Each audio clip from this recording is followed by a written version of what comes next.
What's up? And we're live, And we're live. So, dude, leave the podcast, dude. man. Oh, hell no, Hmm. bro.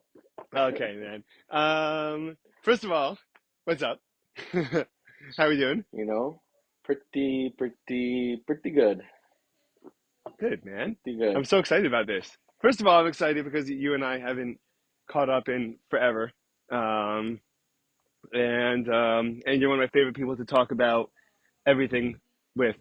Um, so I figured that in the spirit of, I mean, I don't know if you listened to any of the previous episodes, but it's pretty much just conversations about life that are going out of their way to be as positive and unifying as possible. So, not necessarily, like if there's particular like a conflict of ideas or thoughts or perspective, to have it, to talk about it, very rationally and and kind of in a warmer kind of way and less divisive. And then just in general, like food for thought, relatively deep conversations. We talked a lot about creativity, balancing work and passion, relationships, life, kids, raising families, religion. But the whole reason why I started doing this was because I think there's just way too much divisive media um, that and obviously divisive media gets a lot of clicks and gets a lot of traction, but I think that putting out more positive, thought-provoking, and emotionally healthy and just positive content would be is really really important. um, and I love talking to people, so you know Love all of that. yeah, man. um, Yeah, Go ahead. so I did listen to part of one of your Okay. podcasts. Sorry, I'm not that good of a guest where I did that much research and listened to Mm-mm. all the stuff. No one listened to But, anyone else before they came on. but I had to listen to the one of you and Ari, obviously. Um, Okay. there were a decent amount of inside references that I did not understand, so I kind of give up after a little bit. Oh, really? Some positive feedback for you. Okay, thank you. Maybe you know what?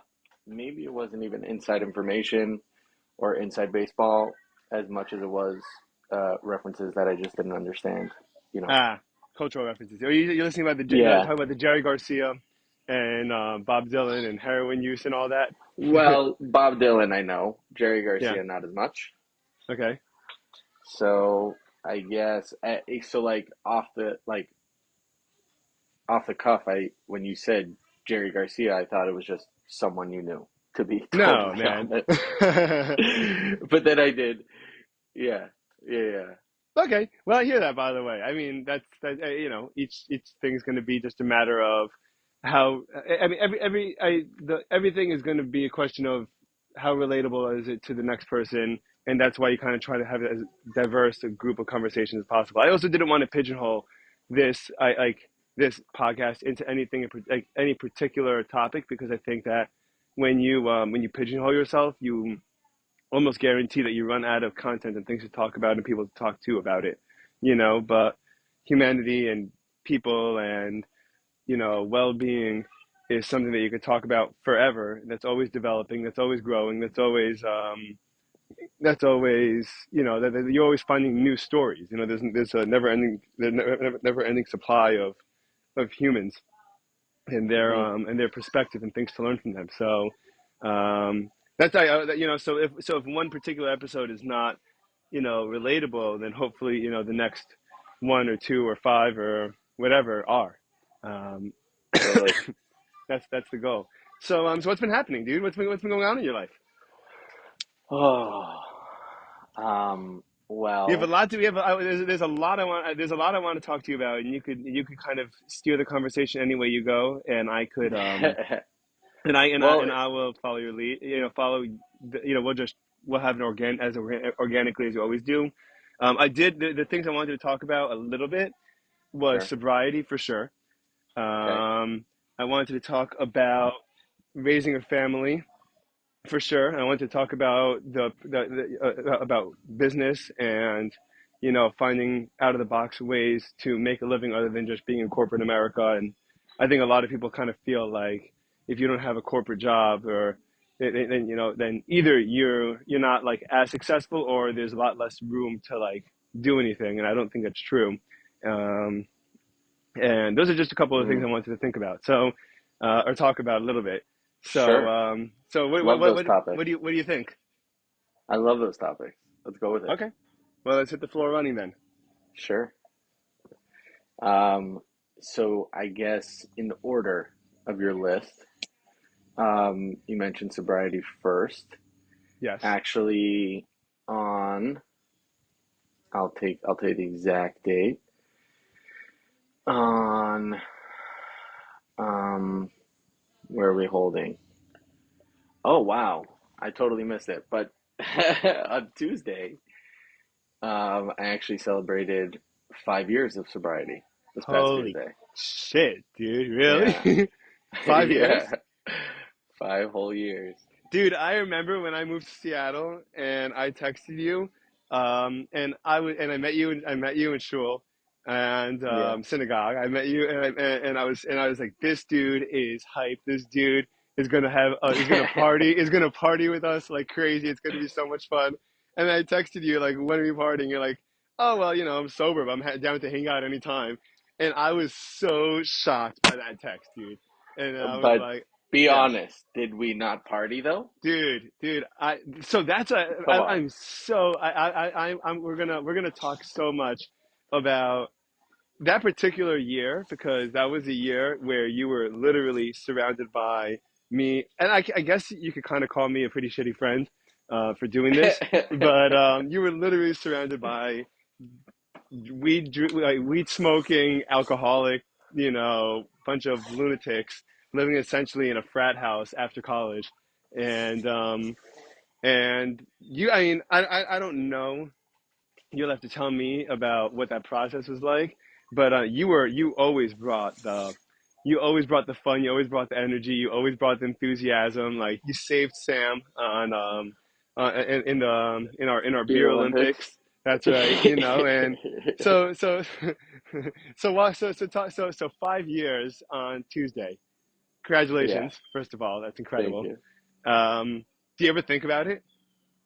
Or not anymore. Um, yeah, I definitely do. Um, Especially in more recent years or more recent months, I should say. Um, Why? um, mm, my wife joined the 12-step program recently as well, and so a lot of that conversation has resurfaced. Mm. Early days, abstinence, um, the real gripping with, you know, gripping with emotions and figuring out healthy coping mechanisms. That, To life in general. yeah, to life in general. Where were you in life when you when you started your sobriety? What was going on in your life at that point? Just like Um, don't you don't have to tell me you don't have to tell me like any particular occasion that caused it, but like how old were you? Were you married? Were you single? Were you a dad yet? What was going on? yeah, so I was a father. Hmm. I was 25. Okay. Um, I was driving Uber part-time and also did some consulting work. I was trying to build a consulting agency, and um, it was just a all day, everyday thing for me. Like there was no day in which I wasn't partaking in a specific substance, um, drinking cannabis Hmm. from when I woke up to when I went to sleep, essentially. Right. And you know, I wasn't. I was emotionally, mentally alone in spite of being married and being a father. Hmm. Um, and it got to a point where I wasn't really experiencing life. Everything and was just it took, numb and just cold. yeah, yeah, yeah. It for me it was, it started off as a from time to time coping mechanism, Hmm.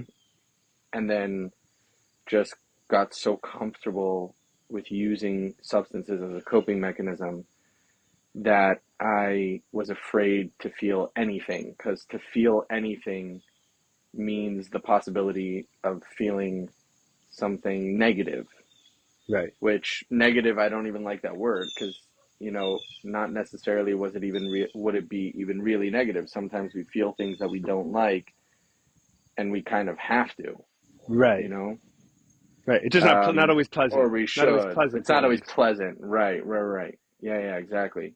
Um, so, being afraid to feel anything, I just would numb myself from everything, the good, the bad, Hmm. you know, etc. So it took, the courage of my wife to call me out. Did And she? then, oh yeah, Okay. that was, Yeah. that was, She's not a very she's not very subtle like that, right? no, definitely not. Definitely Okay. not. And, it's exactly what I needed, to be honest. How did you initially react defensively, or were you kind of Oh, like already? absolutely. You weren't Oh, already kind of absolutely. like, I know. You were like, screw you. No, You no, don't know what no, you're no. talking about, whatever. Yeah, because by nature I'm a contrarian, you know? Okay. So if someone's going to attack a given position I'm in or I have, then my natural response or my default response is just going to be like, you don't know what you're talking about, F you. Here's all the Yeah. reasons why you're wrong. Yeah. Yeah. For sure. Okay. Um, Do you find that there's a particular way? I was talking to my friend Rami the other day about this, um, and both myself and my wife are extremely sensitive and defensive. I think she's more sensitive. I'm more defensive. I think there's a difference.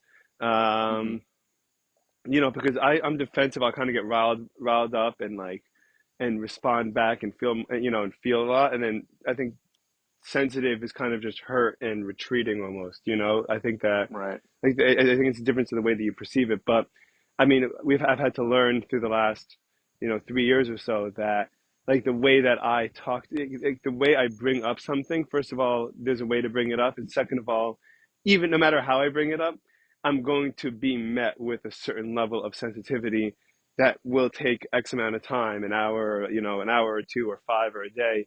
And then once I give it the space and then like time to think about it, then it kind of wears off, and then you're able to kind of think with a little more of a clear or objective perspective, you know? Speaking my language, bro. Okay, It's like beautiful. you have it's like you have a periscope into my marriage. So There you you're go. not alone. Okay, You're not alone. You're not alone. okay, beautiful. So anyway, so she calls you out, you get defensive. Yeah. Response was something like, "So what? You think I'm an addict?" So like going to a meeting, like going to a church, like what? And Yeah. her response was like, "Yeah, well, maybe." So like in this sort of condescending, manipulative way, I'm like on my phone Googling like 12-step programs, meetings, and Hmm. there was one that was happening. This was on a Sunday or Monday evening, and there was a meeting happening Tuesday evening. That was like the next available meeting. And I'm like, here, look, perfect. You know, um, I'll go to this meeting and I'll go to this meeting and prove you wrong, right? Yeah. Yeah. That, you have in this meeting, you have all these crazy people, and I am not one of those crazy people. Right. Okay. But then, so I go to this meeting. I was stoned off my ass. Um, Really? Kind of good for you, dude. Prior to going Okay. to the meeting, Yeah. a few hours before, I um, I ingested like I ingested like 150 milligram edible. Oh my goodness. Okay. Um, in any case, so ingest this massive edible in the afternoon leading up to the meeting. Hmm. So I was fairly high. Yeah. And then I show up to this meeting, I show up to this church wearing sunglasses. Mind you, it's like 8 p.m., Sure. right? I'm wearing sunglasses. And the room in which the meeting took place was also like specifically dimly lit. So like Hmm. I look like a obvious total moron and stoner who's very obviously stoned at a 12-step meeting. But in any case, I sit down at this meeting, you know, filled with discomforts, shame, um, Even and even though you're baked, like oh you're not baked yeah. enough. You're not baked enough to turn off that kind of emotion on that acute of a level. Well, I think, well, at the time, I didn't know that that's what I was feeling, right? Oh, I okay. wasn't even aware that that those physical sensations were an attribution of an emotional an emotional thing. Right. Um, in any case, so when sitting in this meeting, sort of head lowered, looking at the ground, listening to every person share, my thought throughout the duration of the meeting was, how do all of these people have such deep insight into my life? Like for so long, I was convinced that I was so unique, that my experiences were so unique, and the sum total of my experiences in my life, you know, Yeah. entitled me to some outlandish behaviors. Justification. Right. Yeah. Right. You could justify Um, your behavior because you're so. This is I'm like so no one gets it. special. Yeah. Yeah, yeah, yeah. But turns out there was a room of like 15 guys. This was an all men's meeting. Hmm. And they all freaking got it, dude. Every single one in the Yeah. most intimate way. And they're from all different backgrounds, young, old, successful career Not as. people, Yeah. Yeah. non successful people, college students, you name it. There was every type of person there.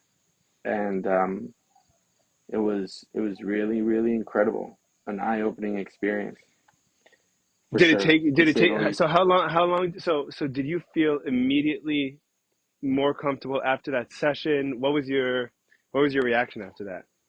Oh, immediately I wanted in You because want a you big, so you were there and you're like, yeah, these guys get it, and this. I want what they have. Wow. And because what was presented from some of the old timers in the meeting was a way of life which, provided people with meaning, fulfillment Hmm. consciously, Yeah. right? There's Sure. a classic saying in the 12 step programs is that it's um, our program is simple but difficult, right? Everything Like in it's life, by the pretty way, is, dude. right. Well, I didn't think so until then. Yeah. I thought everything was complicated and, you know, not simple by any means. Everything was, By the needed to be way, looked through a it's do micro. you yes. Do you think that's because when things are complicated, there's more space for justification for ourselves? Totally. Forget about substances in general. An excuse to be an aloof dad or an aloof husband or aloof child, because when you say that life is complicated, you're like, yeah, there's so many steps along the way where something could go off the rails, and then I'm justified in not being a good son, or I'm justified in being, an absent husband or something like that. Totally. Totally. But I think, and I can speak for myself, that it's not just complications, that offer me that those levels of justification, even difficulties, right? Something could be simple, but if it's difficult, that's already one layer of justification that I can utilize to my advantage, Right, right? Meaning right. I can say like, yeah, I understand that I need to, execute on X, Y, and Z, but it's not so easy to execute on that. Like these things take time and to be worked at. And, you know, developing second nature habits is not easy. Right, It's simple, but it's not easy. So right. even that is enough of a justification for me sometimes. But it's coming from a position of being tired or worn down or Hmm. disinterested. Yeah, yeah, yeah. Totally. I think disinterested is probably the most the most crippling and the most harmful because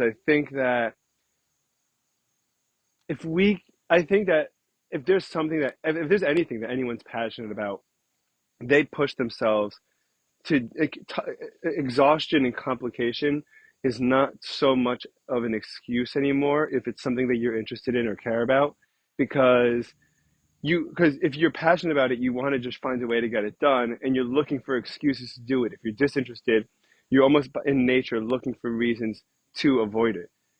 I mean, I find this Right.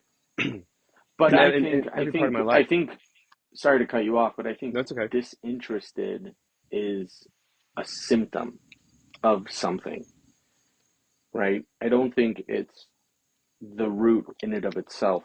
I think a person, I can, speaking for myself, I think I might be disinterested in something because blank.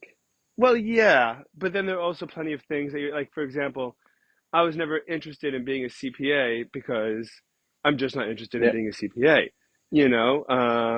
well, you're not interested because it doesn't align with your interests. It doesn't align with something, right? Yeah, That's what I'm sure. saying is like, and it could be something as basic as personality, right? Right, right. Okay, fine. Yeah. Okay. I'm on board. I agree with you. Totally. I um, agree. I think it makes sense. Yeah. Okay. yeah. So in any case, that first meeting, like, also there was this guy there, my sponsor, actually been my sponsor ever since that first meeting. Um, you know, at least 30 years my senior, has been in Hmm. the program for 28 years, has Wow. been sober, has a wild, wild story, um, a wild, wild familial history of addiction. So it Hmm. wasn't something that was foreign to him. Sure. Um, and, you know, he can show you on paper, so to speak, the results, the positive results Sure. of utilizing the 12 steps as a means for improving one's life. Right. Totally. Um, and like so, just hearing his story and hearing the overlap in our stories from a mental and emotional position, and sometimes even like a practical position, just was enough. Like, oh my days, you're telling me I can have this type of life, and It's all I crazy. need to do is practice these principles and like do it. Well, 5 years later, what do you feel about it? I'm I'm a big proponent. I think that um, I, I mean, obviously, with everything in life, there's its ups and downs. The downs of this being that at 25, needing to face real emotions, real conflict And without running away responsibilities, from them. dude. Dude, you have at 30, you have more responsibilities than many 40-year-olds do at this point in their lives, dude.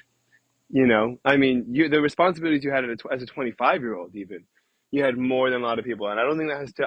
I don't think that should go unappreciated. Like having a wife and a kid, and figuring out work and a job and a community and a place to raise them, and and all of that, and then to throw this on top of it, and then to say, okay, now I gotta live, and I gotta deal with all of it, and I gotta do this, I mean, it's so daunting. Oh, for sure. And I appreciate the perspective. That's a very difficult thing for me to grasp with, that kind of perspective, um, Hmm.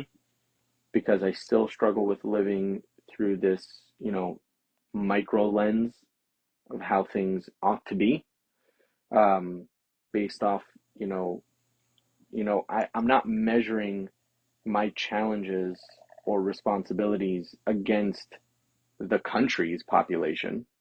I'm measuring them against, you know, my community, my friends, etc.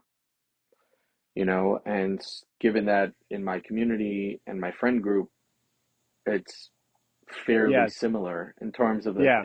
paths in life we take overall, so to speak. Yeah. Um, it doesn't seem so. Crazy. It doesn't seem so crazy. So Yeah. Well, think about mutual friends of ours that are, we have plenty of them that, I mean, mutual friends at the moment, and how they would respond to, your responsibilities with, along with this challenge, especially again at 25, at 20, dude, I'm 28. I can, I mean, and I definitely, I'm always considering, you know, I always feel a sense of guilt. I mean, it's interesting when socially, I have no problem. I don't think I have no, I don't really feel guilt smoking or drinking with with my friends, but if I'm sitting at night and I'm having a beer by myself, or if I'm going to bed and I had a long day and I take a puff of a J by myself, like, then I'm constantly grappling with that and feeling guilty, with about that. And I have a fraction of what you have on your plate on my than what's on my plate, and I have and that's why I have a very hard time using responsibility, or like, this just helped me cope with it as an excuse. Like, I don't like to look at substances like a crutch. I look at it like, if it's something you enjoy, then enjoy it. And if it's something that gets beyond that, then that's a problem. And I'm very conscious of the fact that it's a super slippery slope, dude. So slippery. totally, Es- Especially totally. because they spill into one another, right? So, I mean, how many times have you showed up to a friend's house, or how many times have I showed up to a friend's house where, let's say I take 5 shots, 10 shots, whatever it is, throughout the night. I'm hanging out, or I have a bunch of beers, and the reason why I'm drinking is not because I'm hanging out with my friends, even though I'm telling myself it's because I'm hanging out with my friends, but it's really because I'm stressed about the fight I got in with my wife, or stressed about the fact that I had a tough week of sales this week, and I'm trying to deal with, deal with that, and, like, when's the next deal going to come in? When's the next time I'm going to be able to pay my mortgage? So, um, it's a super, super slippery slope. Oh yeah. Oh yeah. Preach, But brother. yeah, but anyway, okay. So anyway, yeah. So walk away from the first meeting, you're all in, and at that point, you quit everything, or took time, or what did you do? Yeah, yeah. So that, after speaking with my sponsor that night, after the meeting, You get determined, design you get provided a sponsor, immediately. well, uh, it's all, the program is very much, you know, individual initiative, right? So no one's gonna come up to you and say, I want to be your sponsor, at least Hmm. not in my experience. It's more Okay. like within the meeting format, the person, sort of running the meeting will say, anybody who's willing to be a sponsor, raise your hand. And then Hmm. those people will raise their hand. And then um, they'll say something like, after the meeting, if you'd like to talk to someone, you know, make yourself Talk to one comfortable, of these so to speak, sponsors, right? Yeah, sure. basically. And so I resonated so much with this one guy, with my sponsor, that I like just started talking with him, and he's like, "Yeah, let's do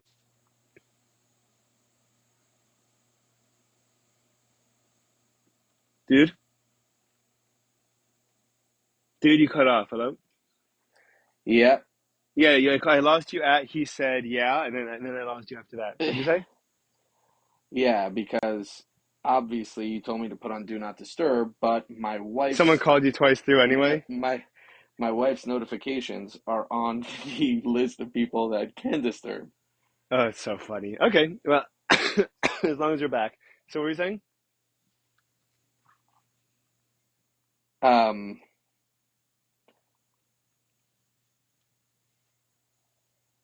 so what I was saying was that So you went to your sponsor, and you went to him. What he said had resonated very strongly with you. You went over to him at the end of the meeting, and you're like, "Hey, you wanna work through this with me? Like, how do you go about that?" that's so. I mean, if basically, I mean, I went to this guy and I'm like, I freaking loved your story.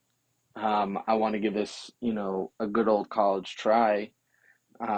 I'm definitely ready to admit that I have a problem, and I would love some support in navigating this program. And he's like, totally, let's do it. Let's go for it. Full send. Awesome. Yeah. He sent me a bunch of literature and homework, basically, to get started. Each step of the 12 steps has, a little bit of homework, whether it's reading, writing, meditations of some kind. Yeah. Sure. Um, and so I What got working resonated on with it. you? Which out of reading, writing, meditating, whatever, which method works for you? It's not so much a method. It's not so much a method as like, you know, if I'm not mistaken, every one of the 12-step programs has a format for how they navigate each one of the steps, Hmm. given that a given substance or behavior might need different handling than Sure. another substance or Right. behavior, right? Sure.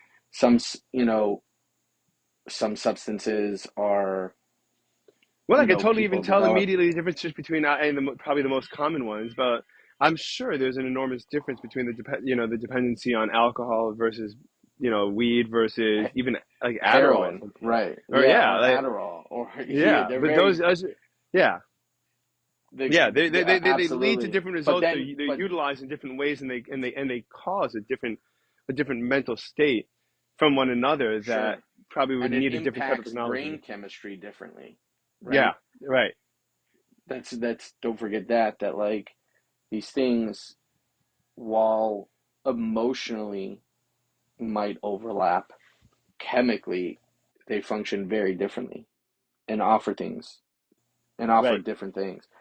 In any case, so for me, the thing I struggled with the most was the writing part. I freaking hate written homework. Okay. Forever did. Because because So because you don't like writing, because you don't like to feel like it's homework, because you don't like to express it, like because you don't feel comfortable translating your thoughts onto paper. What's the reason? because as soon as I write something down, Hmm. it's a new level of real, right? Yeah, yeah. It's really acknowledging it. By the way, that's what I like about writing.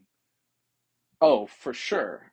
For sure. I know people love it. And like and that's why I know, my personal therapist, my our couples therapist, like writing is such a fundamental part of my wife's life in terms of how she navigates thoughts and feelings, because she's comfortable with those things being real, Right, real.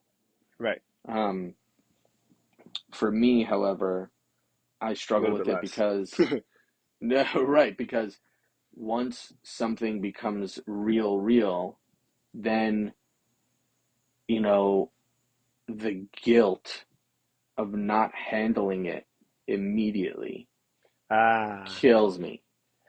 There's like this cognitive dissonance, you know what I mean? Like, I know something needs to be done, Mm-hmm. Now that And it's if it's not, and if it's real, not immediately remedied, then what the heck am I doing with myself? then I'm a piece of shit.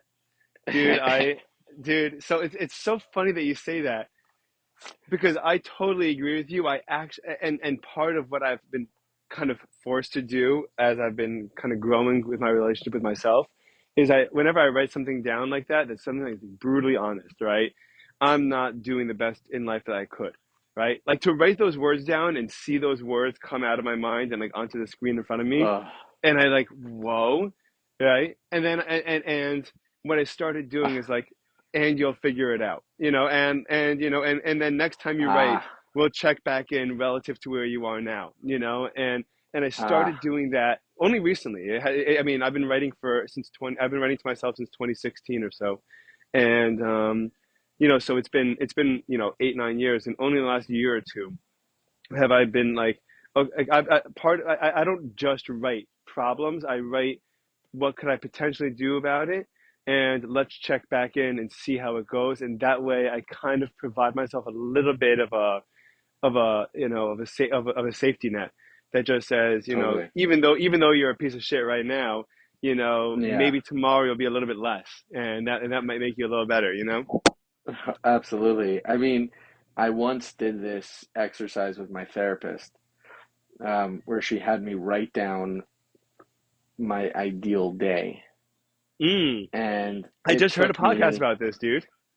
it took me forever to actually pen it down. It took me till we spent a session doing it together. Like every Really? time she asked me to do it, and then the next session would get on and she asked me, "Did I do it?" And I said, "No." She's like, "Okay." So we finally at a certain point, she's like, And the "Okay." guilt culminates along the way, by the way, right? Oh, Like totally, you're like, oh totally, man, I'm supposed to do this, and I know I didn't do this, and like it's always in totally, the back of my head totally. that I should be doing it. I'm actively ignoring it because, you know, gotta do what I gotta do. Yeah, totally. It's this. It was the same way during the process of going through the 12 steps, right? Like Sure. that's what it was. Is every Monday night or every Tuesday night, I would come to the meeting and see my sponsor at the meeting and project all this judgment, meaning I would think and project Mm-hmm. onto him that he's looking at me, judging me, knowing that I didn't write it or knowing that I didn't do X, Y, and Z, and then Yeah. ask me about it. And then I have to come up with some real or bullshit response in to like, That's the dangers of guilt, dude. The dangers of oh guilt is that yeah, bro. it's so easy to project it, Oh Like, yeah. yeah. Oh man. Yeah, it's tough, dude. But thankfully my sponsor has very much proven that that's not the case and that's Right. not reality. Thank God. So I've come finally and took some time to accept because, like, I also have a hard time trusting people when they tell me they're not judging or they're not, you know, Right, because not everyone tells you right? everything at face value when all the time at Yeah. all. Which like leads me down this path of like, unless someone tells me, call it constructive criticism, Hmm. or, unless it's essentially anything other than a compliment, Yeah, I don't you can't believe take it. it seriously. You're right. Yeah, I can't take it Yeah, seriously. because it doesn't I'm seem like, grounded. what do you It doesn't mean? seem What grounded do in you mean reality. I did a good job? What does that mean? No, no, no, that doesn't make sense. What do you mean I did a good job? What do you mean I accomplished? Right? Like that stuff doesn't translate in my brain, right? So if I So tell like you in the congratulations on 5 years sober, but screw you because you're not 10 years sober, then then mm, you would take that better. well, if you said that, I'd be like that's not reasonable because, Yeah, you know, I only got sober 5 years ago and I can't make time go faster. So yeah, get bent. But if you said something like, "Congratulations on 5 years sober, but you're still a piece of crap, and there's still a lot of things you need to work on and get better at," I'd be like, "Yeah, well, but yeah, that's true. But that's true about everyone and at any point in life ever. You know. right." But I can't. But I don't know how to allow just the positive to Mm, exist, right? mm, So so you know, so." back to like this writing exercise, like when my therapist and I sat down and wrote out my ideal day, I was like, why'd you why'd you torture me like that? Because now I'm looking at it, and now when a day isn't that, you know, that sucks, bro. Like Yeah. if if I never wrote it down and I never actualized an ideal, then anytime I don't meet that ideal, okay, it's not real. It's not a real ideal. But once I write it down and it's real, dude, Yeah. and I'm But writing not it down doesn't mean anything accomplishing, either. I mean, dude, to me it look, does, though. To whatever me it you wrote does. down. To me it does. Let's say you wrote something down 3 years ago, right? And then you look back at it now, and I've done this all. I actually I don't do this frequently, and I don't do it frequently on purpose. But I'll look back, even for example, at things that I wrote, while I was in Seattle, and I literally do not know where what was on the page, where that came from. And that could be Right. in a creative sense. It could be in an emotional sense. It could be like there was a poem that I wrote one time because at the time I was listening to an obscene amount of Springsteen. That Yeah, um, you were. yeah, that I read like a year ago, and I was like, this is sick, and I have no idea where he came from, and I would not be able to replicate this again. And then I read like a letter I wrote to myself, and I wrote, it's so funny that this was what was overtaking my entire being at this moment in my life, and like it's so irrelevant right now, and then I think that looking at that and giving yourself that a little bit of that perspective allows you the space to like you could say, oh shit, like writing something down doesn't mean. And by the way, it's also a huge problem that I have, that I'm afraid that every decision that I make is going to be a forever decision. So if I start a job, I'm afraid to start the job because that means I'm committed to it forever. And what if I don't like it? If I buy a house or rent a house or try a community out, I'm afraid to try it because that means that I'll be there forever. And what if I don't like it? And what if it's not great? Or what if in 10 years down the line I can't afford to live there? Something like that, Right. And but none of this stuff is permanent by any stretch of the imagination. So even if it's true at this second for you, it doesn't mean that it's written in stone forever about you. Of course not. Of course not. And I know that. And I know But you that. don't know it. You don't feel But it. I don't feel it, Right. right? Hmm. There's a book that I am obsessed with. It's called The Body Keeps Score. Cool. Um, What's it about? Essentially, it's about this idea that um, it was written by one of the doctors who came up with the PTSD diagnosis back in the 70s. Um, Essentially, it says like that there's a level to a person that you know catalogs certain things that you might not even be consciously aware of, but your body keeps score. Basically, your body holds Hmm. on to it, and Right. so you might experience, and that's like it's the essential framework of PTSD, right? A person, talking to all these Vietnam vets that came back from crazy circumstances and crazy Sure. environments, and then they're at a Fourth of July barbecue and fireworks are going off, and they Yeah. jump to the ground holding their head like, and the people around them are like, "What the freak are you doing?" And this guy Yeah. can't answer them. Like, "What am I doing?" Like, it's just Yeah. fireworks. So from a logical perspective, you're like, "How does this make sense?" And this doctor's like, "Look, this is way deeper than your conscious mind could For sure. understand. This is like nervous system, deep, deep, deep stuff." And Text me the name of so that book because I would love to read it. It sounds really cool. Oh, it's Is it great. is It's it, is it, great. is it digestible, or is it really thick? Like really It's like like is it written 300, more 350 pages. right? But is it written like a narrative, or is it written like a textbook of just like information? No, no, it's written like a narrative. It's written because Awesome. like it's a process, right? Yeah. It, So tell it's me. So like text me the this. title. It's Text like me the name. yeah, yeah, for sure, for sure. I'll send you the link. But in any case, the idea here for me is that I find that there's such a disconnect between my conscious mind, my subconscious Mm-hmm. mind, in as much as that I might feel a certain way as a response to something, even though in my conscious mind I know that that's not real truth Yeah, reality dude. right now, right? So like with writing, I experience that a lot, right? Like something inside me tells me that when I write something down, it becomes an absolute objective truth that must be adhered to. Hmm. And if I don't, I'm a piece of shit. But I'm when I so think about it curious how much logically, religion plays into that. I mean, I was thinking, I didn't want to bring it up, but I was definitely thinking that, right? Dude, it's got to be connected. For sure. Yeah, For yeah, sure. Because for sure. because part of the foundation of a lot of religious people is the truth of the words of the book, of the truth of the words of the history and truth of the word, and the fact Yeah, that it's written and preserved for so long makes it reality and makes it the truth, and correct.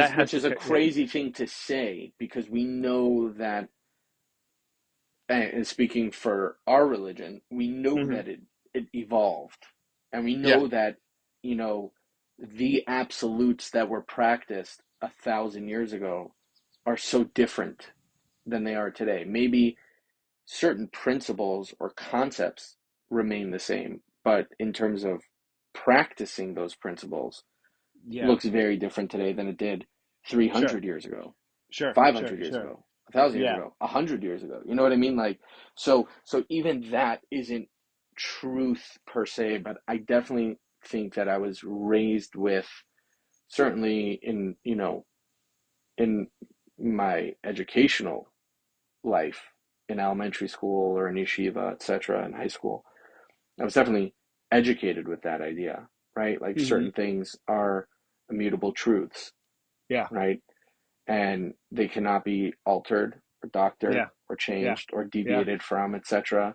And I'm sure. like, hold on. And that was a big point of contention for me and part of my adolescent rebellion was like, Hmm. you're following these principles blindly without putting any thought into how things in the world have changed, right? Hmm. You know, like I was just talking to someone um, about this, how the Reformed Jewish movement got its start with the Haskalah movement in Eastern Europe in the 1800s was a very logical response to terrible calamities that the Jews in Eastern Europe faced throughout the 17th and 18th centuries, right? Hmm. Okay. And and like As in the they're sense that in the sense that we're being attacked for being different, and so let's integrate, let's or assimilate, let's integrate, yeah, yeah, let's let's integrate, be right? more like our neighbors. And Let's so protect then, ourselves. It's a form of preservation. sure, sure. Okay. Okay. And core, and at its core, um the Haskalah, and then Reform Judaism maintains the Jewish identity as an identity, not Correct. so much as a practice, right? So we're Jewish, but we're not different, right? Right. Right. And so like logically, like I was just thinking about it, I'm like logically that makes sense, right? They were, everyone had their sort of response to they how they adjusted to these horrible atrocities that happened throughout Eastern Europe. And this group of people were like, the only logical conclusion we can come to is to integrate into secular society from a position of how they practice and how they conduct themselves on a day to day. Was it successful? You know, He was you can successful at say preserving them. it was successful Well, by the way, not no, even not because really. that's No, not not really because when the really. Nazis came or when the pogroms came, But it didn't make even a before difference that, how integrated you were. yeah, correct. Even before that, like there were always those that said, unless you like totally disassociate from even the identity and you Hmm. accept Christianity, Catholicism, fill in the blank, Hmm.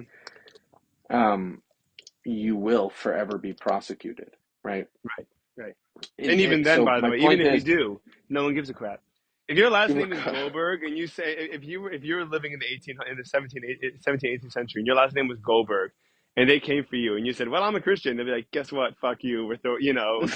Your name is Goldberg." So that's what's happening. my point is that is that ultimately, like, I I felt this idea of just accepting things as face value, zombie vibes. You do because you do, and you don't think about Sure, it, and you don't sure. question it, and you don't. But I'm like, that's been a fundamental since the inception of the Jewish people, or since the creation of the Jewish people as a By the way, people, it's not true. as a nation. There's always As a been nation. Well, doubt.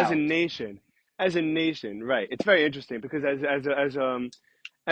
an individual philosophy, Judaism was predicated on questioning everything, right? That was Avram Avinu. That was who Avram was or Abraham was the guy. What? Why did everyone hate him? Because he would just ask questions and not be satisfied with generic answers, and at the Or time with the societal, norms, exactly, yeah, the exactly, right. societal And standard quo. so the foundation of what we say the Abrahamic Jewish perspective is based on asking those questions and saying, I'm not going to shut up and I'm not going to, and if you, and Yeah, when you tell me something is true or when you tell me something is real, what makes that real or not? And shut up is not a good answer for me. I'm going to go out and figure it out yeah, myself. That's the father of the of these of Judaism. I mean, it's so so absolutely. so it's so. But What that's do my I? point. My point is that that is that is one of the fundamental truths about our religion. Correct that we don't However, settle for that. but even though that's the truth, and even though in elementary school or in high school, and I don't even remember the first time I heard this, when discussing the Talmud and discussing how, there are two rabbis who have different opinions on how to approach a given thing, like Sure, lighting the menorah. Do you light it? Um, do you right. increase in the 8 to amount of 1 or candles 1 each to 8, day, right? or Yeah. exactly, right? Like, I remember learning that both of those opinion hold equal Wait, Torah validity. correct. In practice, which one do we abide by? We choose this opinion, but doesn't mean that opinion isn't Torah or isn't Right. right. And that's So really interesting, dude. even though I learned that, even though I was taught that, somehow the message of, like, what we're now going to teach you as the way to practice is the absolute, and deviating from that is highly inappropriate, right? So I Right. And think that so might the be reason, where, right. And by the way, so I don't blame you. I feel the same way about that. The only quote unquote justification or explanation that I'll provide, and you kind of see this in the actual story in Judaism, which is that if you have, if Abraham, Isaac, Jacob, Avraham, Yitzhak, Yaakov, you have then Jacob had the 12 tribes, and then they went down to Egypt. They had 70, and then they left Egypt a couple hundred years later, and there were a couple, hundreds of thousands or millions or whatever it is. There are a lot more, right? But it's almost impossible to have a million people, or 100,000 people, or even 100 people all look at life with the same perspective. And so, in order to preserve in an attempt to preserve certain foundations, when you have several million people, especially today, you have X amount of million Jews on this planet. Um, that you can't just rely absolutely, on a but simple again, philosophy of questioning it and then hope that it's preserved. You got to maintain it with but part of the growing up process should be, now that I'm growing up, let's talk about why we do what this is. Now that we're grown up and now that we're intelligent, now that we're thoughtful, what's the point in this? And then you can start asking those. I think everyone should have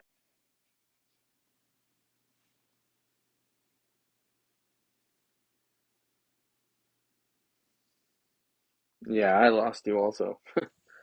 Yeah, I know. Hello. Sorry about that. I got a call. 1 second. Yes, at least I'm not alone in this. Dude, this Big happens literally bad. every episode.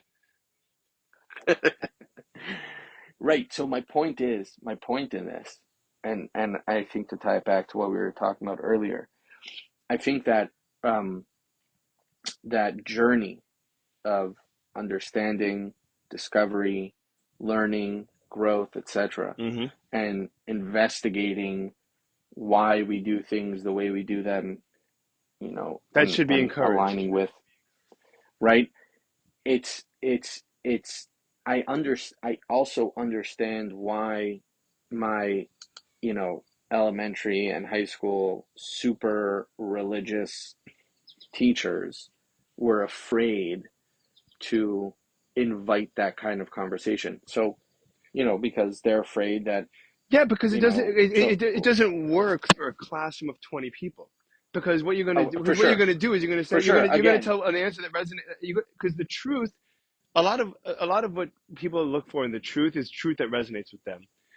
So if you tell a truth that resonates with you, and then the truth, and I listen to that, I'm like, listen, I hear it doesn't resonate with me as truth, then I'm forced to come up with another response.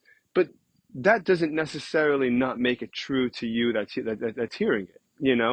And absolutely, absolutely. So what I'm trying to say is that I understand now why that kind of thought, the way of thought or school of thought was the way that they educated me with. hmm. But now as an adult, living in the shadow of that experience, Yeah. it becomes trickier Hmm. or more difficult, let's say, Hmm. to navigate sort of free thought, and not in a religious context, Sure. right? Any kind of Free context. thought in Right. terms of, right, free thought in terms of how I view myself, my growth, emotionally, mentally, and now, spiritually. Like that would be the obvious translation, right? So like, so and the like what's crazy is that, like, when you read through, I have this awesome book. It's called Codex Judaica. I've been reading it a lot recently. It's essentially a history codex of Jewish history from basically the creation of the world, or the Jewish version of creation of the world, till 2004, which is Right. I wild. have that book, by the way. Someone gave it to You me. know, it's an unbelievable read, and when you read through history in sort of these bite-sized tidbits or these notable notes of a given year, and it becomes way more digestible, right? Yeah, it might gloss over a lot of important things that happened in a given period of time, but it highlights, you know, this journey in this digestible way. And one of the things that I picked up from this journey is that, like, of the Jewish people, I'm saying Sure. one of the things that I picked up from this journey is that, like, in every at every, sort of intersection Hmm. or every crossroads, Sure. there's always been those questioning which direction to take, right? Hmm. And this book is obviously written from the position of the, so to speak, winners, meaning the winners being the current Jewish people, Right. as they are, as they are preserved today, right? And then you can trail back all the way back and see the directions that people took, groups of people took in given periods of time at different crossroads, and how those people ended up basically completely leaving the Jewish religion and Sure. nation, and Sure. are no longer associated as Jews, Hmm. right? But so like when learning about the way I was raised as, a Hasidic ultra Orthodox Jew, when learning about the way I was raised and learning about those sort of values and understanding why they were instituted and understanding why we Sure. practice them, understanding why we do this and that, and we wear this kind of shirt and we wear that kind of hat and we wear this kind of jacket, or Hmm. you know what I mean? Or Sure. like we put on, we pray this kind of way, etc., etc. Like, now I can understand it Yeah. versus as a kid I can't. Yeah. But the downside, I couldn't. And so like that's why I understand why my teachers taught the way they did. The downside of that, or the drawback, or the challenge in that direction, not saying that now because there's a challenge in the educational path that they took, or the educational direction that they took, requires a complete upheaval of the formats, etc., etc. But now that I can understand, sort of some of the challenges that exist in that way, in that form of education, how can we augment it to, you know, how can we augment it without a complete upheaval? Another phone call. I know, it's unbelievable. It happens all the time, dude. Don't worry about it. Yeah, augment it without. I'm not worried. Without a complete, upheaval of the structure and the core values, right? Like, let's keep in mind that this is how, you know, people have responded, and let's pay attention to that and make sure that we can incorporate new educational methods, new schools of thought to make sure that, we don't lead, this sort of real, this group of kids to turn into, you know, haters, Mm-hmm. Sure. like, Which is and inevitable. But you know what? I think it's leave inevitable them with anyway. whatever challenges they might have as a result, right? So, like, for example, for me, like in tying it back to what we were talking about, correct, but like we said, one of the core values is constantly rethinking a given position, right? Yeah. Not being satisfied Sure. with a status quo Yeah. That's something that I think is and within. finding new ways to incorporate the values So I think that's something that's in a within every meaningful way educator's where the means. positivity significantly outweighs whatever negative impact it might have, right? Uh, every educator's means, maybe the true educators, maybe the people who like are really dedicated to it and really dedicate their lives to it, and like it's their passion and calling, and that's how they want to, and that's what they want to set their life towards. Yes.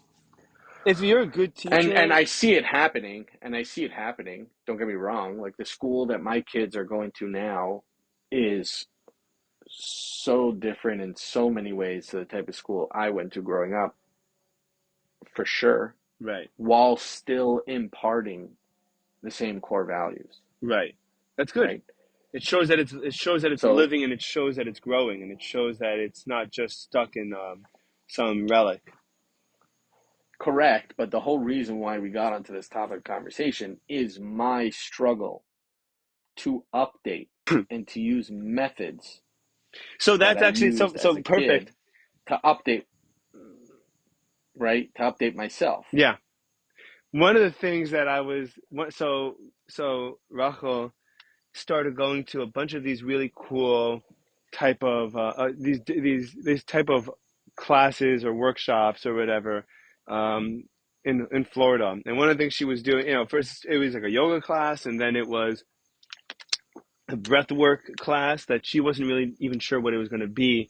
And it turns out that by manipulating the way that you breathe and exposing yourself to a certain type of music, you can really access a lot of deep or subconscious or or different parts of yourself that you weren't even aware existed, or weight that you were carrying that you didn't know that you Oh were yeah. carrying, right? And then she went to Oh, a I've done class. those. They're fabulous. Yeah, and then one of the things that she said that she did recently, which I think I was extremely interested in, and this is actually circling back to the book that you referenced, is there was a dance class that was also like that. And not necessarily dance like, okay, like here's a bunch of move, everyone do that. But they're almost like directing you to dance based on like what you're feeling. And your body is executing what it's carrying and what it's weighing. And your Mm, body translates those movements, how in whatever kind of rhythm that you're doing it in, that translates that into other thoughts that that are ideals, or brings other Right. things to the front, that I think that could be so interesting. Because I agree, our body, I'm certain that our body carries memories and experiences and insecurities and positive experiences and whatever it is. Our body carries it whether we're aware of it or not, and activating it or implement or utilizing it or implementing it really, Yeah. really will give you a gateway into a perspective that you might not have been able to access at all, until you do that. Yeah. Well, it's interesting because, and I use this story quite a lot in these kinds of conversations. I remember years ago, I was interviewing at Amazon, and before the interview, I went to go talk with a friend of mine who's like fairly senior at Amazon, a Russian guy, very matter of fact, not so religious, but, you know, in any case, he asked me how I'm feeling about it, and I told him I'm nervous as hell. He goes, "What do you mean?" I said, like, I have butterflies in my stomach. He goes, "Nah, that is outdated software." I said, "What do you mean?" He tells me, he says, that response, that physical response to feeling nervous and With anxious butterflies, yeah. about that those physical sensations that I was experiencing as a result of fear for this interview, right, is an outdated software in as much as that he said, if I don't get this job, will I die? And I'm like, no. He goes, that's how you know it's outdated. Because really, that response, that mechanism, that physical response, the physical sensation, is a mechanism to warn you from life and death danger. He goes, but if you do not get this job, saber-toothed tiger will not jump out of bush and kill you. Right. I'm like, I'm like, okay, right? But essentially what he's saying is that, you know, experiences can live so deep and cause us to respond in ways that we're not even conscious of, Sure. right? And so for me, again, tying it back to what we were talking about earlier, like this idea of penning down something and bringing it to the forefront, not just of my conscious mind, but also now seeing it in real life and still not attacking it in a way where I will accomplish it. Oh boy, Right. right? Well, And accomplish it so, yet, but that's why you have to be forgiving with yourself in your way. correct, correct. And so there's in lies a lot of the work in Sure. terms of like, you know, granting myself a certain amount of grace, Right. a certain amount of understanding that I'm human and that even though I may know something to be true, it might take me time to accomplish it, which is one of the things that I've seen and experienced in the 12-step program, right? My wife, now in the 12-step program, also told me that one of the motivators that she's using now is the shame that if she is not able to be abstinent and she breaks her sobriety or her abstinence and then has to face the people in the meeting and the judgment of, oh, you couldn't keep up, or oh, you couldn't handle it or hack it, right? She's like, that is such a big fear and therefore a motivator Hmm.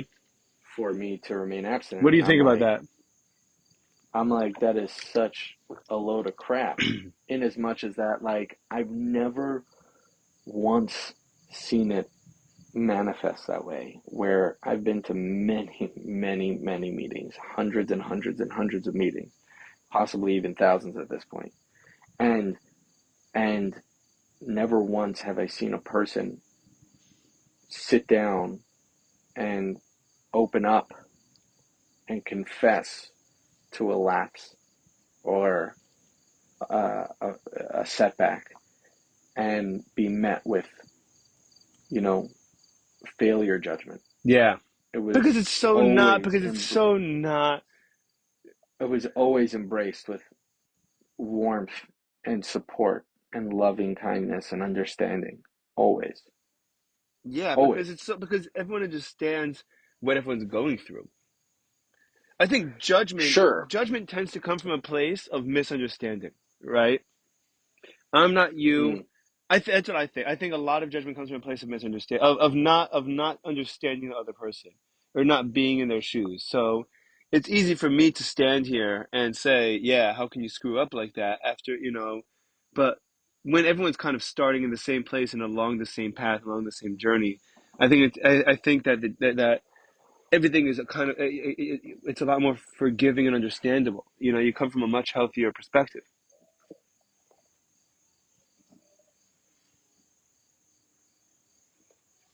Can you hear me?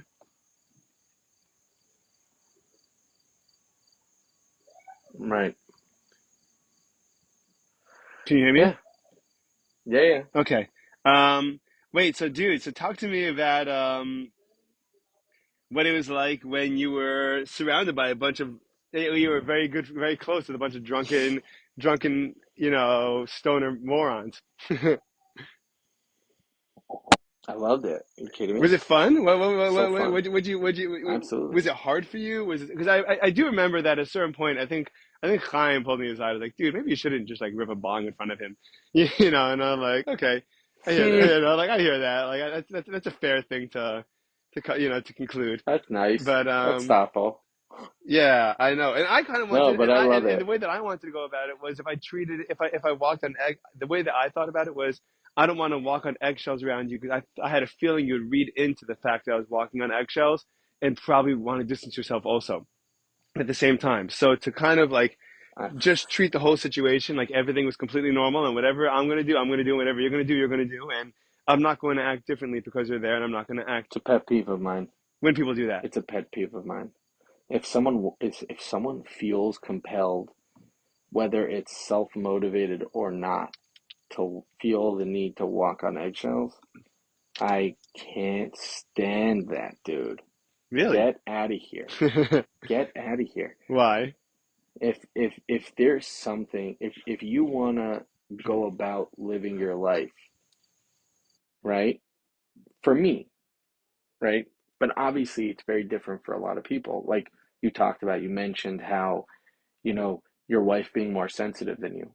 Or I'll say for myself, like my wife is more sensitive than I am, Yeah. right? So like taking that sensitivity into consideration is a must in order to preserve Sure. healthy boundaries and a healthy relationship, etc.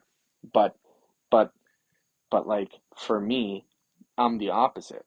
I Right. don't want you to second guess the words that come out of your mouth or the actions you take or the behaviors you engage in around me at all. Right. I want pure, raw, unadulterated, Experience. you know, absolutely. Sure. I had Absolutely. that intuition, by the way, which is why I always wanted you around. First of all, I want you around because I love hanging out with you, but also because like it's dude, I invited a person that's I think just a year or just under a year sober to a beer Olympics, dude. I mean Hmm. I mean I remember like I'd say 85% of that night. I'm sure you remember 100% of it, and No, no. but sure. Well, a No. bunch of it. I mean, it's 5 years ago, I guess, or 4 years ago. But Yeah, yeah. but the point is, like, I just thought this was something that you would have fun with, that you would enjoy, and I trusted you to be yourself. And I had that again. I had the intuition just about you. I'm sure that if I was dealing with someone else, who, especially who I was getting to know, because we were spending a good amount of time together, um, you know, that wouldn't necessarily have been their, you know, obvious way to spend a Saturday night or a Sunday night, and you kind of have to. I kind of went on my gut, and I kind of took a risk, I guess. Um, I don't know, if someone were to say that wasn't a responsible thing of you to do, you know, I don't know how much of a defense I would have to that, other than just the fact that I would say, listen, I know Velvil, I know, and he and I spend a lot of time together, and I know that he would want to to be there, to have a good time, to be social, to hang out with everyone. I mean, and then you, Yeah. remember when you saved Sam from the Sam cave? He had his room downstairs, and he tried sneaking down before one of the games, and you like flew downstairs, and you're like, no, no, no, no, no, no, no, no, you're not going anywhere, dude. You're staying right here, right now, dude, and you're playing this game with me. Because and I thought it was you literally saved his night, and I guarantee you that he's still thinking about that, or he still thinks about that night for sure, and how much and whether he like is aware of it or not. I'm sure he appreciates how much he appreciates the fact that you went out of your way to keep him, involved in a very social and potentially overwhelming situation for him. Right. So it didn't bother you at all that we were like that. No, not at all. I loved it. I mean, there was probably elements of living vicariously. Um, there were definitely social elements, Hmm. right? Yeah. Um, I enjoyed the energy, Well, the the house is fun. friendships, yeah, yeah, exactly. And just because just because I'm not actively consuming a substance doesn't mean that I am now incapable of experiencing fun. I absolutely I need fun. Yeah. Yeah. That's like but naturally that's the kind of person I am. I need to engage in fun things. And so it's fun whether you're drinking or not. It's Hmm. fun to play beer pong. Or Smash I think Bros. so, right? Yeah. Right, exactly. Right? It's fun to sit with a group of friends and do Disney Power Hour if you're doing shots of lemon juice and pickle juice. Yeah. It's fun. Yeah. It's fun. Yeah. It's silly. It's fun. It's a good time with friends. It's fun to see people getting fucked up and losing their inhibitions. It, I'm all for that. I'm all do for you that. find that as other people, I'm so curious about this, just like as a human thing, or the way that humans work, do you find that you also let go of your inhibitions as everyone around yours, as as everyone's inhibitions around you begin to drop? Do you find that you become more loose too? It's a good question. Like I would like to think of when we're my all being silly, or we're all giggling, or we're all laughing, or we're all dancing to a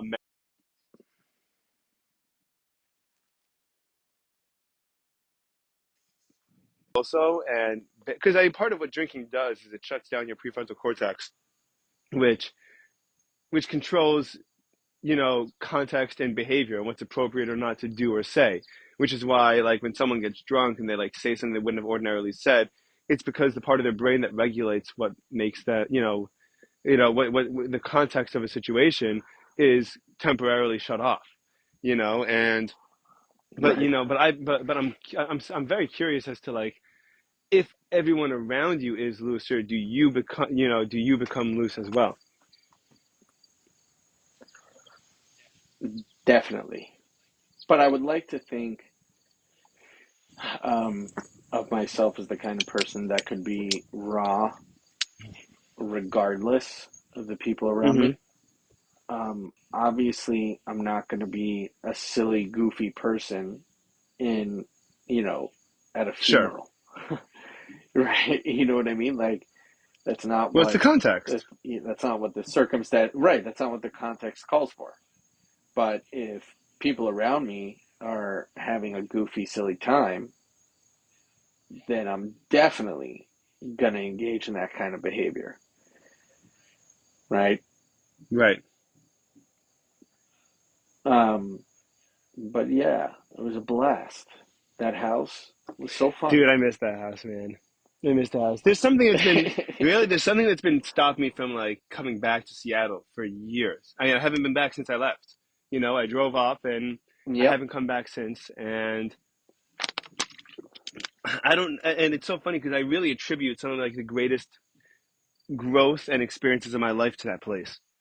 and some of the best people that I spent time with, and some of the best, like just the best relationships that I've had, you know, and I just can't bring myself to go back. I have no idea why, and I want to. I keep on talking about it. Mm, My wife's willing to go, and she's like, "Listen, I think it'd be a lot of fun to go to Seattle," and you know, oh, well, maybe because it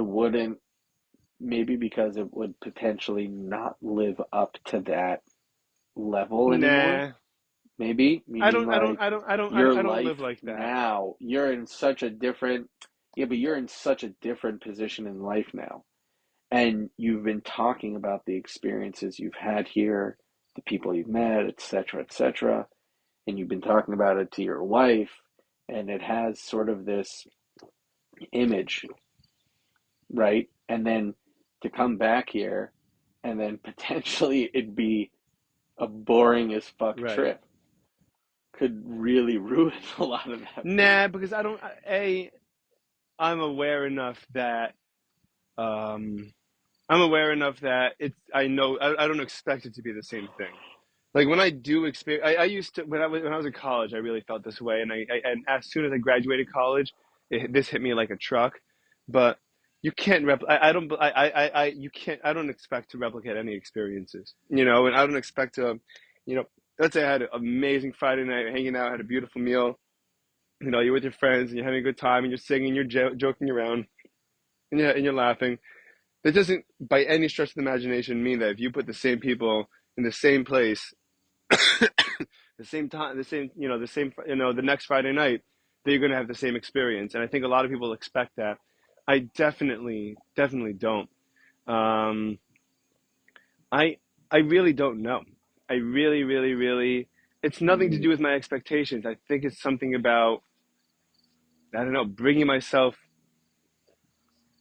maybe back into that place where I was. Like my association is so strong that with who I was as a person, that I almost don't feel like I belong there anymore because I'm such a different person, just such a different human being and such a mm, different relationship with myself and the world around me and my understanding of, my life and everything like that.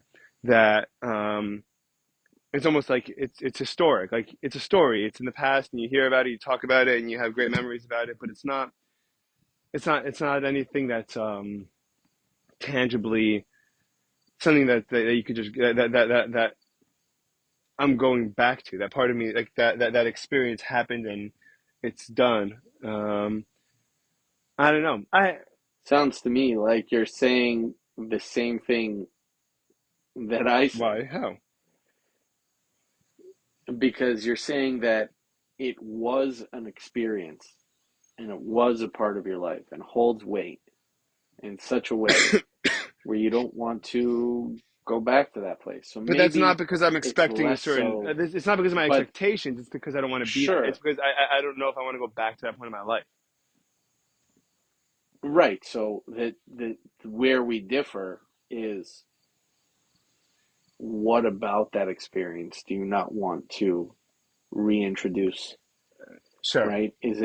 Do you not want to reintroduce it because you want it to be like it No. was and that you're afraid it won't be, or do you not want to reintroduce it because it's a part of your life or from a place in your life where you actually don't want to go back to that It's the place, same reason why. It's the same reason right? why I love visiting college and why I'm so happy I'm not in college anymore. Like I walked through. I went back. My family and I went back to Binghamton for Shabbos a couple of weeks ago, and and we're walking through campus, and for probably a year or two after I graduated, whenever I'd visit, I would throw myself. I get thrown into like a really, really, like a down place and and in a hard place, um, and because it was almost like this was the peak of my life and I loved it and I wish that I was back in it. And right now my life is not what it is. And now when I go visit, I'm like, this place was so amazing and I have so many great memories just from how wonderful it is. And I'm so happy that I'm not living it anymore because I love my life now, and I don't need to be, that. I don't need to be that guy. I don't need to be that version of me anymore. Um, and Right. I don't know, man. Oh, that made me think. That's probably a big part of why I enjoyed the house also, for me, and the atmosphere, right? Right. It's a Because wistful, there's probably a part of me that, nostalgic. yeah, there was a part of me that like wanted to go back to the Sure. Ragers, right? And to be a Rager, because I was.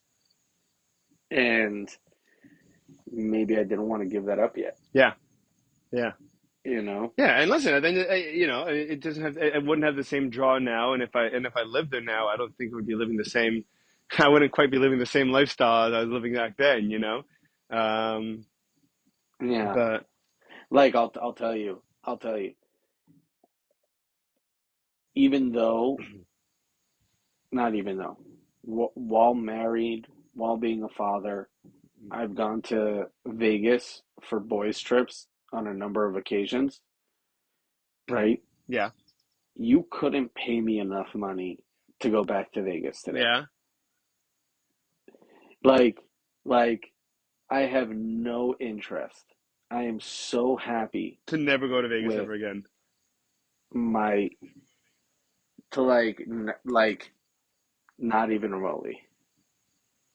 The closest I've come to something like that, to going to like a, to like that party house, to that, where you guys Hmm. lived, like that vibe, the ragers, the music, the or clubbing or casinos or whatever it is. The closest I've come to that is very rarely on occasion, like once every 6-ish months, I'll go with a friend and we'll go sit at a blackjack Oh table yeah. for a couple of hours. And like after that, I'm done, bro. Like Do you find it exhausting or I'm do you like I find have it like satisfying? Because there's a big difference. I enjoy it during the time, and then I'm happy to not be there anymore. Gotcha. Post nut clarity. You know? I hear you. I hear you.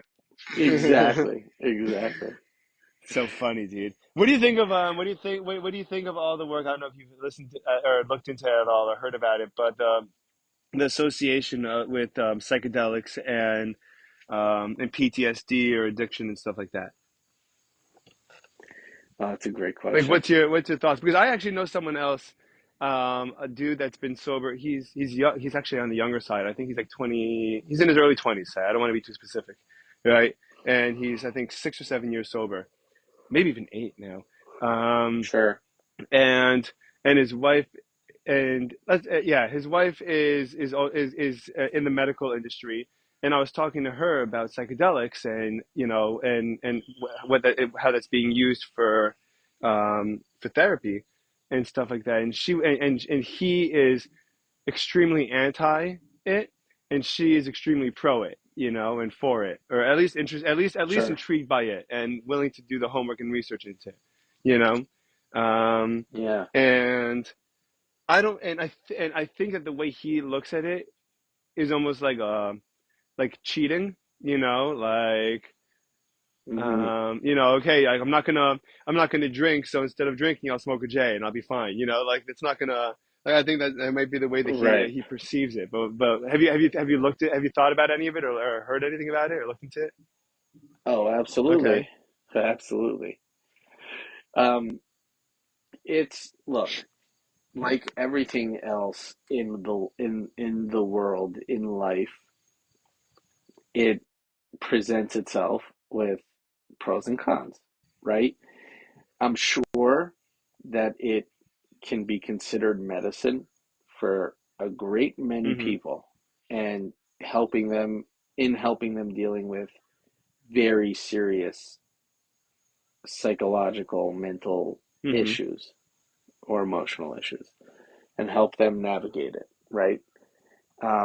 I've read some research on ketamine therapy, on psilocybin, um, and using those substances to treat PTSD and other trauma, um, psych, psychological traumas, etc.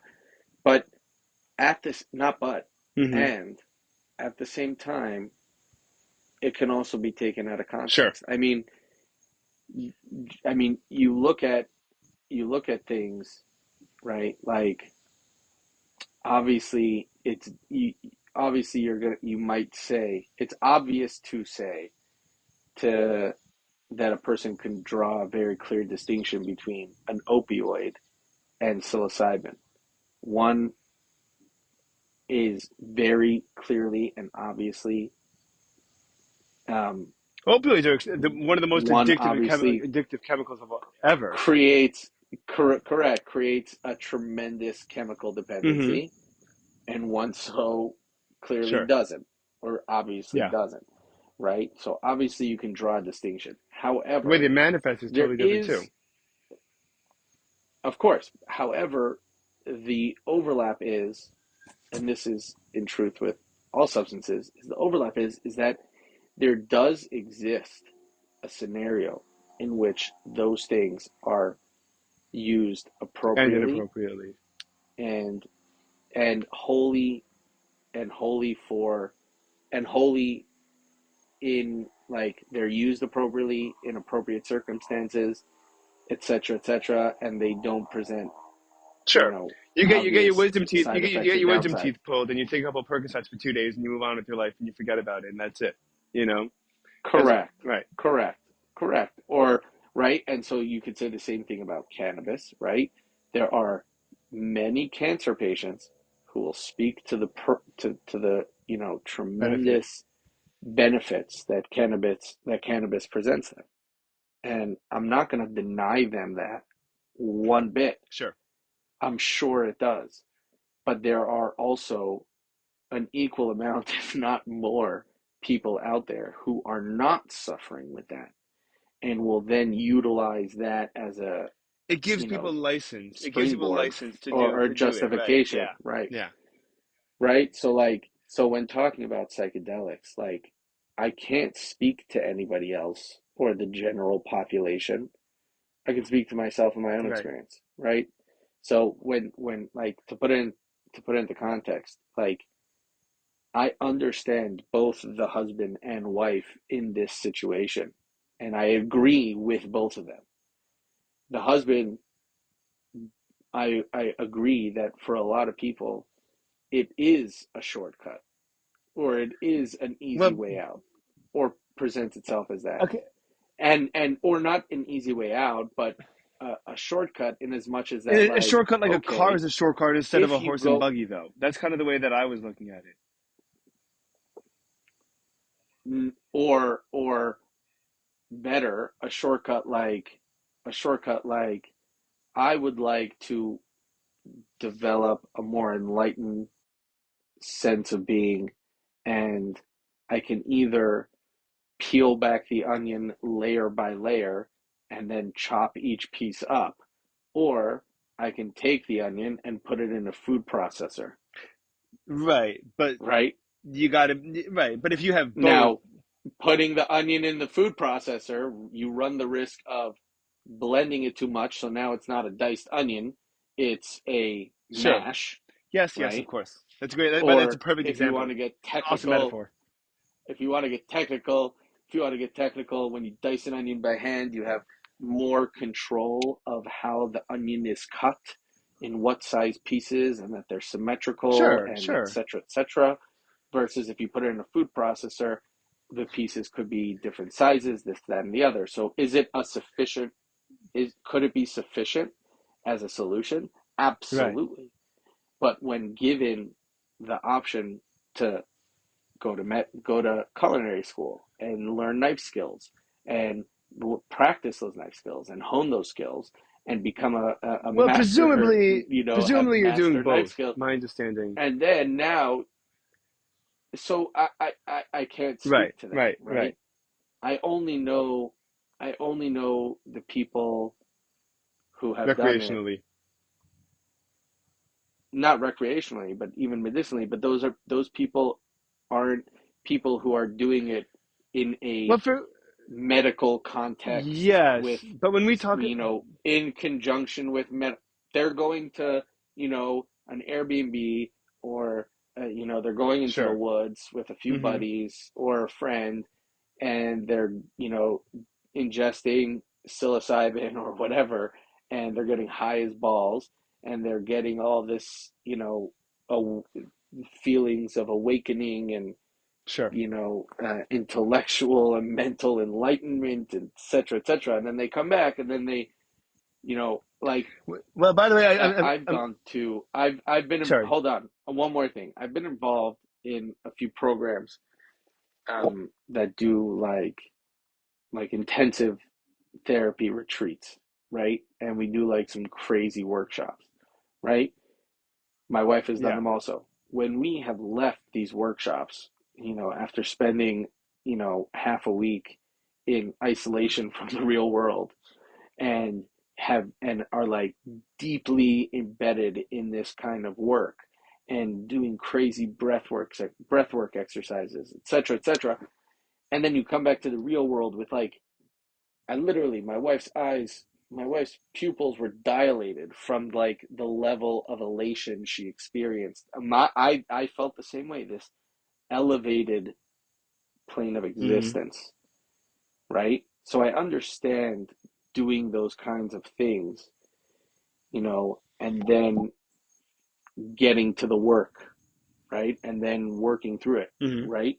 And basically bridging that shortcut and sort of, working through things effectively. Like, I understand why people might think that that's how it happens, and I'm not saying it doesn't happen. Maybe it does happen, but I don't know enough to say that, like that is definitely how it Right. happens. The experiences I've seen are people sort of going out, and then they come back, they settle down back into real real world Hmm. consciousness, and now it's sort of just Right.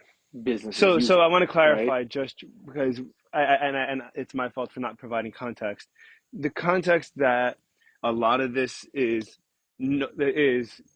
particularly in studies have has been proven to or shown to be effective is in the context of you need at least two or three therapy sessions, with a therapist. You take this MDMA or psilocybin or whatever, and then you keep up the therapy for a couple of more sessions minimum. And so what you're essentially doing, like what you said, to keep on running with that school, with that culinary school example, you're not dropping out of school completely, right? And you're not going to school.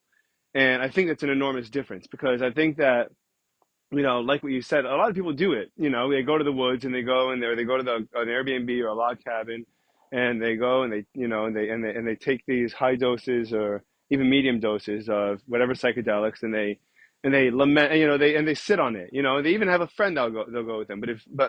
But these connections are opening, and then you're not giving yourself like any inspiration. You're not giving you're lighting a spark, but if you don't feed it food, and you're not consistent about it, then the spark fades away like anything else. You know. So I Totally. But it's like that also with not even just psychedelics. It's like that even Yes, but if you have with PTSD, like what we just talked about, with those Vietnam veterans that can't, that can't help the reaction at Fourth of July fireworks, you might need something a little bit more timely than taking 20 years to figure that out. correct. But that's also, like I said, it's within a specific Yes, context, right, not just how you do it, but who the person is and what they're trying to navigate through.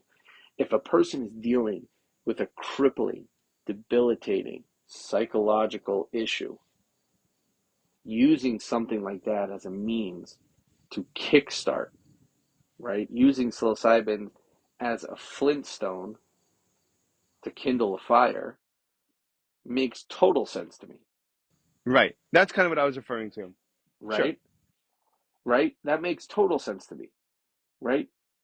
Versus any standard alternative of taking an SSRI and God knows what other pharmaceutical drugs, and working with underpaid sort of beginner um, therapist at the Veteran Affairs Office or someone who doesn't actually give a shit. What I'm not judging or whatever, but I'm saying like to go to a professional who spent a great deal of time researching this and experiencing this kind of process with other patients and has developed a method in utilizing this substance as a means to light the spark Dude, for sorry, this. Velvil. Yeah. Say that sentence one more time. I'm sorry, just I got another call. Say that sentence one more time, starting with that therapist from like the VA office or whatever. Because I was Yeah, my listening. Yeah. point is that like doing half-ass work, Hmm. right, and using psilocybin is my fear, my own fear, is that a lot of people are going to go in that direction versus the people who are going to a medical professional who has done a tremendous amount of research, Right. who has dealt with this kind of thing like in real life experiences with other patients and has a tremendous amount of case studies to offer of Hmm. personal experience with patients. Sure. And you can go to someone like that in a specific environment and utilize that to deal with a very specific debilitating psychological issue. Hmm. Absolutely, I think that that could be. My fear and the experiences that I've, you know, seen or had with people is that more people tend to go in the other direction.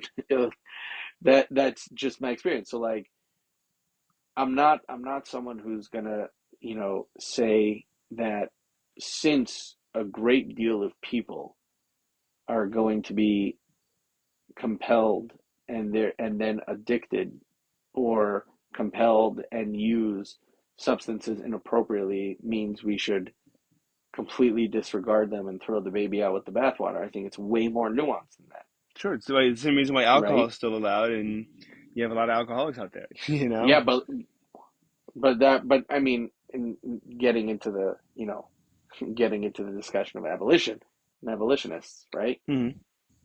Right? Like their whole premise was we see the danger of allowing this substance freely on the market.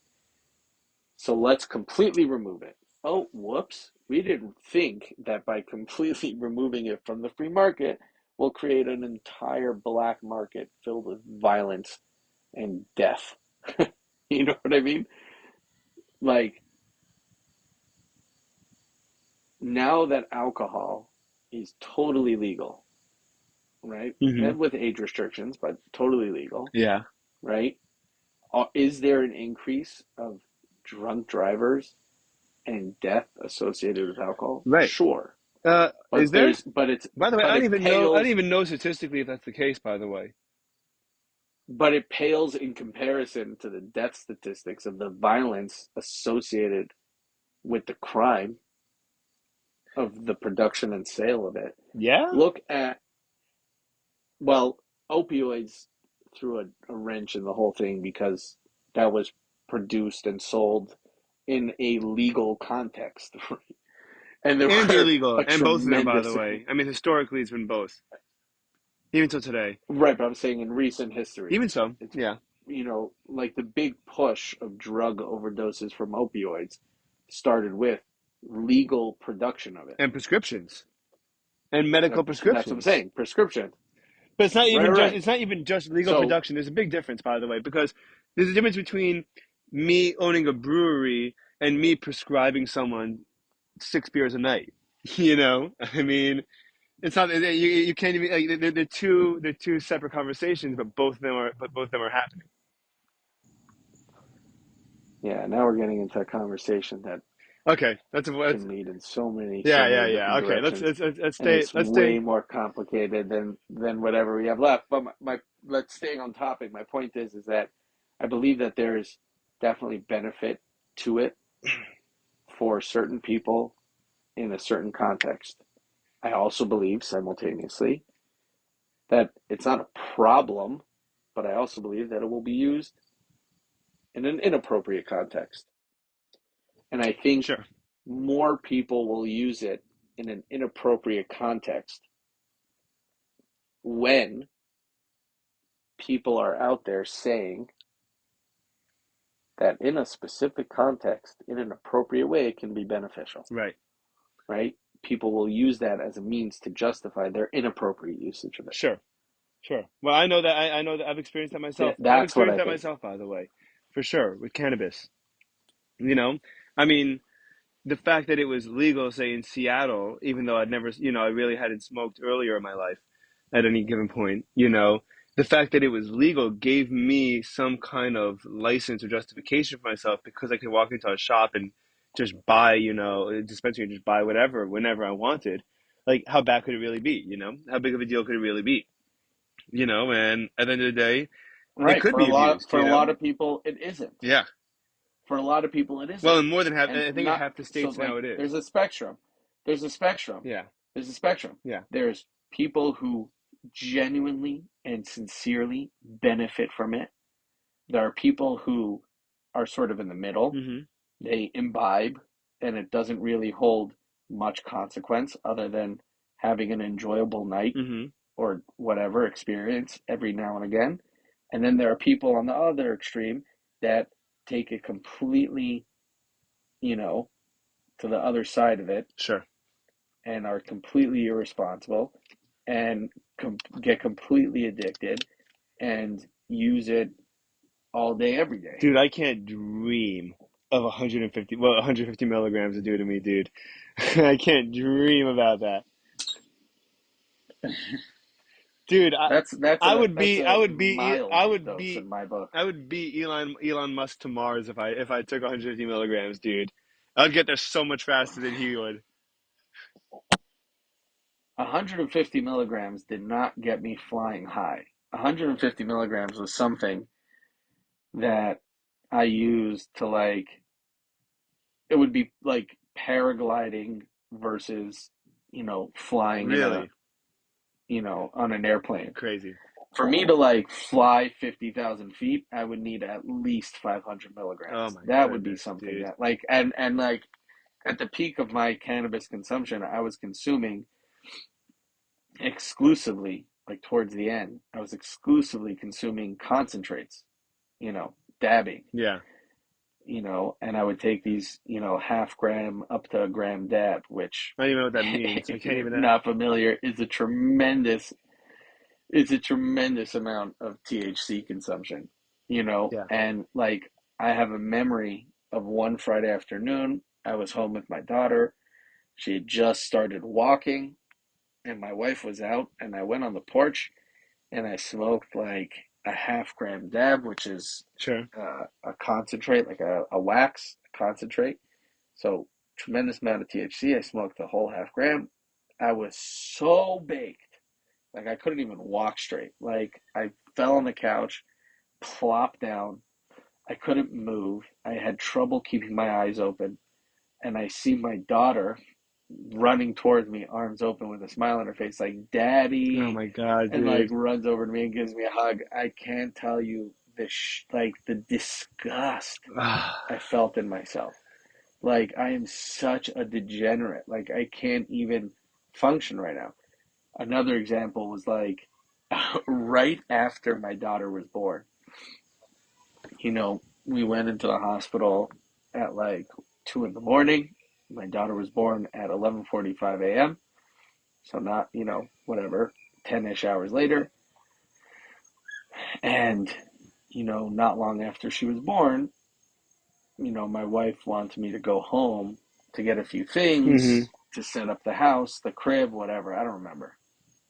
The relief I felt when leaving the hospital because I could go home and get high was so intense. I was just ecstatic, not because I became a father and experienced becoming a Wow. father and being a part of the birth of my child, and that experience. I was so excited to get home and just rip the bong. Wow, dude. And that was the first thing I did. I got home, I took out before doing anything else, I took out the bong, I packed it full, and I cleared the entire bong in one hit, got high as balls, put on music, and just danced. and then did what I needed to do and went back to the hospital, you know? But like, that's what I'm saying is like, there are people out there, and I know from my experience, and like speaking to the experience potentially of this husband, the character in your story, like, I understand his hesitancy to believe that this kind of substance can deliver good Right. when there is potentially a much larger population of people that will consume it in an unhealthy way, Sure. an inappropriate way, right? Yeah. Dude, those are crazy stories, man. It's really wild. I'm proud of where you come, man. It's really crazy. Yeah. It's really wild. It really, really is. It's crazy. How on a scale from 1 to 10 to wrap up, right? Because I know that based on you know, I know you, you know, you, um, you at least a Yeah. couple of years, at least 4 or 5 years ago, you were an extremely guilty person. Like you always like kind of just like felt guilty about yourself in some way, shape, or form. You're always trying, we're always talking about it and working on it. Do you Yeah. still do you how's that process been? Oh boy. The you problem can is you can that the keep it real short because answer is not we'll do is another not episode, but in short sure. in short, what do you think? So I'll say that in short, I recently got a good deal of advice. And it's so simple, it's almost stupid. But the advice I recently got was if you're thinking about something that's causing you a great deal of anxiety or trouble in Hmm. your mind, the best thing to do is to is to not think about it. Okay, fine. How does one not think about it? Hmm. And the advice offered was think about something else. So for me in this context, it was further engaging my activities and my mind with my religious practice by learning more Torah, Hmm. being more involved in daily prayer at synagogue, giving more charity, and those kinds of things. Community oriented. And say it again? I said community oriented life. Absolutely.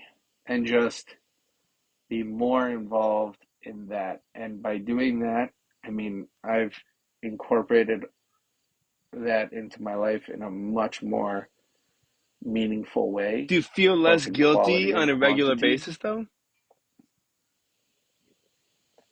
Absolutely. That's good. That's great. In the last 2 months of incorporating these patterns into my life, I have felt the lightest that I felt in, I can't even tell you Dude, I'm how long. so happy to hear So, that. you know, I'm so happy to hear that. I'm so happy to hear that, dude. Dude, one of the like, we're gonna close out with this in a second because it's been a long time. Um, but it's funny on one of my experiences, we'll call it one of my trips. I I had and I was trying. I don't know really. This is before I was married. I didn't really know, and I had a lot going on in my life, but not a lot that like I was overwhelmed, but a lot in my head, and I remember the feeling of being heavy and tired, just like so tired. Like yeah, I just my being was exhausted, my soul was exhausted, and I wasn't doing enough to feed it, and I wasn't doing enough to I wasn't living I wasn't feeding my soul, and my spirit. And I remember just feeling exhausted. And I was thinking to myself, I'm only 23 or 24. Like, how could I be so tired? You know? And I mean, it comes and goes at different points. I'm sure the rest of my life it will. But I found that, like what you just said, like feeding your soul, being community oriented, all these things are so integral to just be, to being lighter and being less tired and just being alive, just being the best, most productive human being you could be on in this lifetime.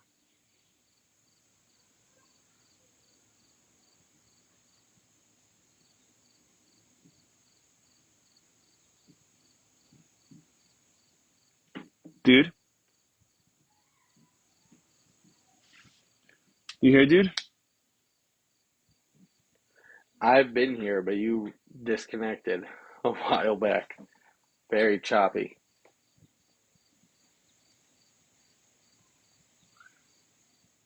Hello?